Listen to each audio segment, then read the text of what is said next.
I'm really sorry to tell you this. I've got some bad news. Our public education system is broken. It's based on an outdated industrial model of education built more than a century ago. One that prepares us for a single, long, working life in a vocation we train for from as young as 16. The problem is that our lives today are so much more complex and dynamic, and we need an education system that is equally as flexible to meet our needs. If we continue with the current system, we risk preparing millions more children to fail early in their careers because we are training them for a future that will not exist. So, in order to understand the root of the problem, we must go back to the start of modern education, the Industrial Revolution. And in Britain, as millions of children marched from the farms in the country to the factories in the cities, the government recognised this massive social upheaval that was taking place. No longer would society rely on subsistence farming and going to market to trade, but instead on earning a salary in the factories. Their concern was that if these unskilled child workers couldn't keep pace with the technology in the factories, this would lead to mass redundancy, poverty, and social collapse. This was why in 1833 they passed the Factory Act, making 2 hours of education compulsory per day for the child workforce. And this was the start of mass literacy and numeracy in Britain, and ensured that those unskilled child workers could learn and grow with the technology. So, 70 years later, we see the rise of red brick universities in some of Britain's key industrial cities. By this stage, sandstone unis like Oxford and Cambridge had been around for about 900 years, and they taught subjects like the classics, and philosophy to the elite. So these subjects were fantastic for pondering life while duck hunting from your vast lands, but not all that useful in getting a job to feed your family. Instead, these red brick unis taught subjects like science and engineering to train people for the more highly skilled roles required by industrial and military manufacturing. So, this model of public education described really makes up our system of today. But as we look at it today, we must question its capacity to prepare us for the next 100 years. In the next 100 years, we face the fourth industrial revolution, fueled by the rise in AI and robotics. And in this, we will see entire industries changing or converging, like we've already seen with music, transport, and accommodation. We will see more frequent job and career changes that we know is already happening now. And we'll see the further dissolving of geographical work boundaries, seen in the rise of digital nomads. So, the original insight from the Industrial Revolution is still true. Society must keep pace with technology. It's just that society has changed so much because of the technology that our education must do the same. So, right now, there are more than 1.3 million Australians enrolled in higher education, committing billions of dollars to prepare them for jobs that may not exist. Every day that we wait, we risk preparing more and more children to fail early in their careers. They are yet to begin. So, in order to change, we must create a society of what Google call learning animals. They are people who have the capacity to grow their knowledge beyond formal education. And in this society, people can pick up and put down the hundreds of skills required to have a long and fulfilling career. In this society, there is equitable access to on-demand education, no matter your work or parental responsibilities or physical ability.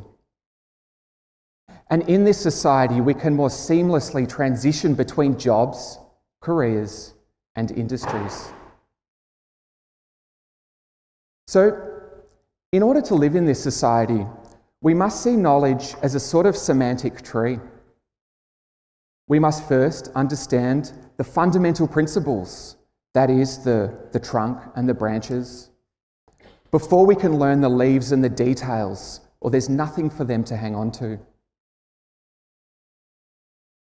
And this is exactly the future of learning, and it's called metacognition, or learning how to learn.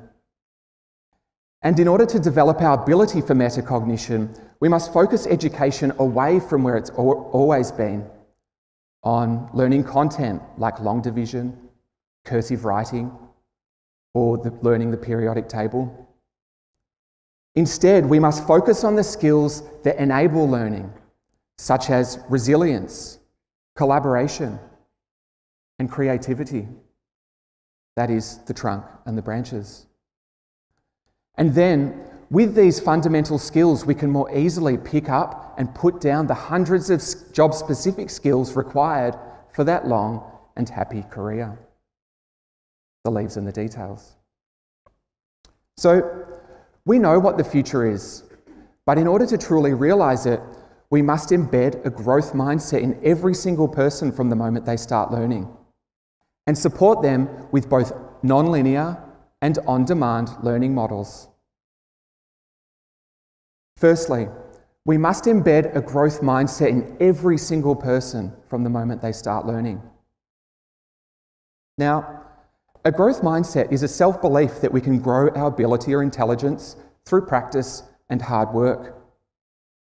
This is different from a fixed mindset, which sees ability as something you're born with and can't be changed. So, recent advances in neuroscience have actually proven it's possible to change our brain by the actions we take. Research into neuroplasticity has shown it's possible to grow neural networks and increase the speed of impulses between those networks through using good learning strategies, like asking questions, collaborating, and practicing. So, to embed a growth mindset, we must focus learning away from intelligence and instead focus on effort. We should be praised for our hard work and not our ability.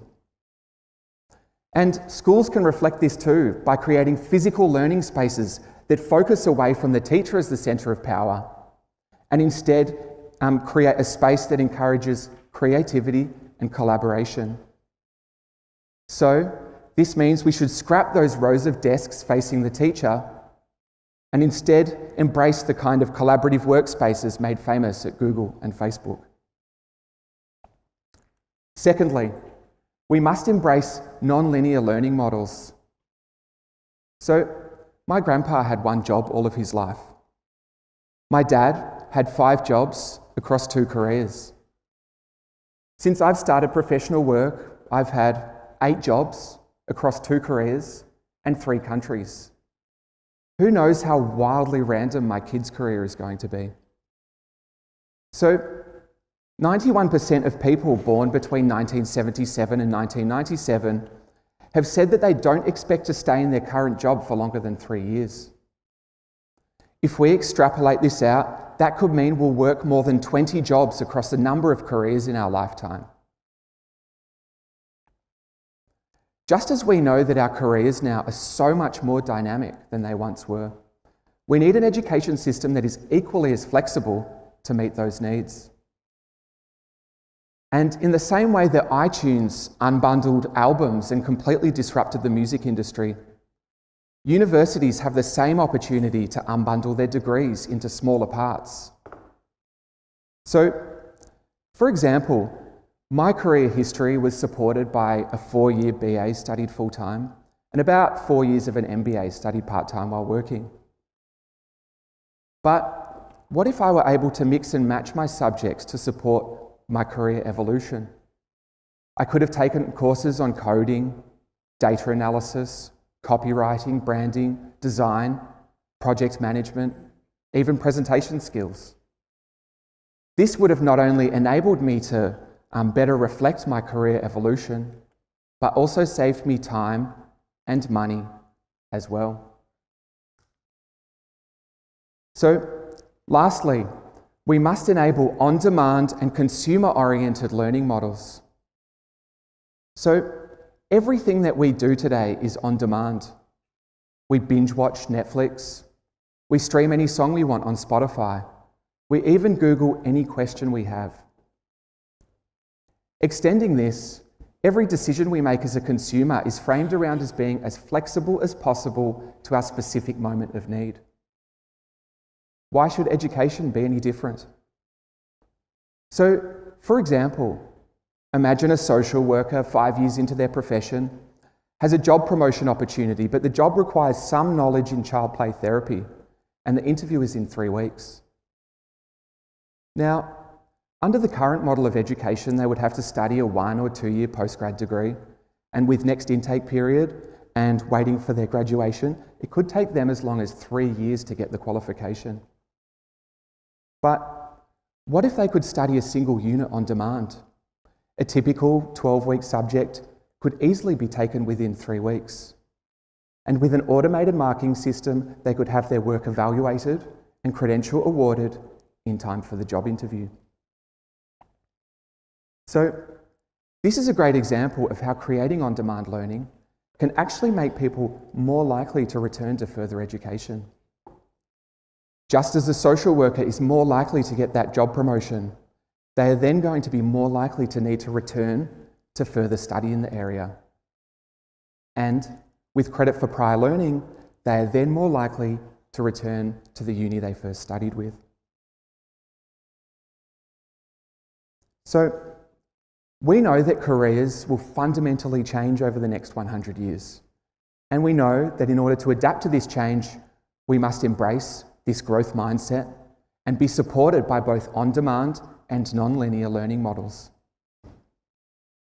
The reality is, education reform is painfully slow. In particular, higher education reform has been a political football kicked between our two governments for the last 10 years. Will reform happen in time for the next industrial revolution? But the good news is that there are examples of educational reform happening at grassroots and state levels. And I could tell you examples from Arnhem Land to Armidale of teachers who are embracing growth mindset teaching. Also, just this week, the New South Wales government announced a complete curriculum reform to focus on the deeper knowledge and skills to prepare people for a transient future. Also, universities are beginning to experiment with both on-demand and nonlinear learning. So, we are already on our way to a future of being nimble, lifelong learners, supported by an education system that is equally as flexible to meet our needs.